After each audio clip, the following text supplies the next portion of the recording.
So I'm loving this 400 meter hurdle double on you. Is this a double that you're going to continue, or is Shamier in the 400 meter hurdle is like the end of, is that era ending? Definitely want to focus a little bit more on my 400 hurdles. I've been getting a lot of good 400 races in, but I'm definitely not turning down a season where I do just one event.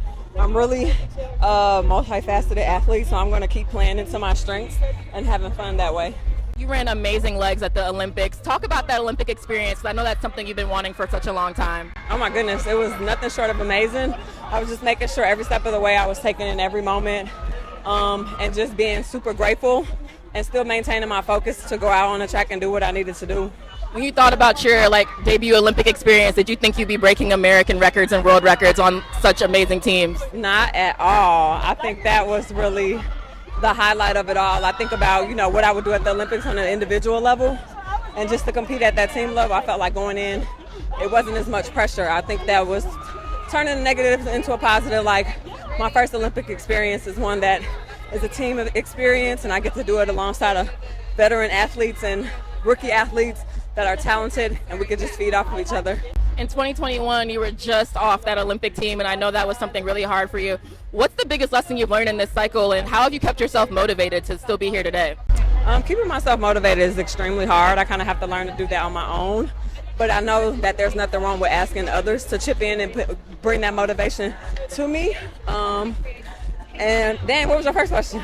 Well, just what's the biggest lesson you've learned during this cycle from 21 to now? Just being grateful, being confident, and believing in myself, and what that means and what that looks like as a daily practice. And obviously we're here celebrating women. Who are some women you want to give flowers to on or off the track?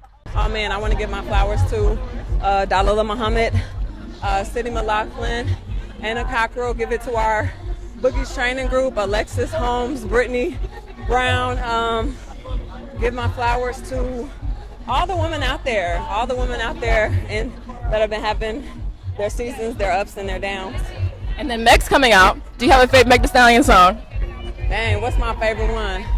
It's a SoundCloud joint. I don't know the name of it, but I know when I hear it. But I doubt she's performing that one. Deep cuts, a real hottie. A real hottie. And then lastly, my show is called Speak Your Piece, so I want you to speak your piece. What's an unpopular opinion you have? Something you can give a TED Talk on? Doesn't have to be track or sport related, but I want to give you your moment to speak your piece, Shamier. Speak my piece. That's a good question. You put me on the spot. Kind of talk about how freedom and what you would typically think is not discipline is also discipline, and self-love and self-care. Can you expand on that? We got to see on my TED Talk. No, just kind of feel like when we put ourselves in a mode of discipline, we kind of limit what we do. And I think that in that discipline, it's okay to step outside of that. Everyone's mode of discipline isn't the same. It doesn't come into alignment. Some people like to go have their fun and they come back and get the job done. Some people like to not have their fun.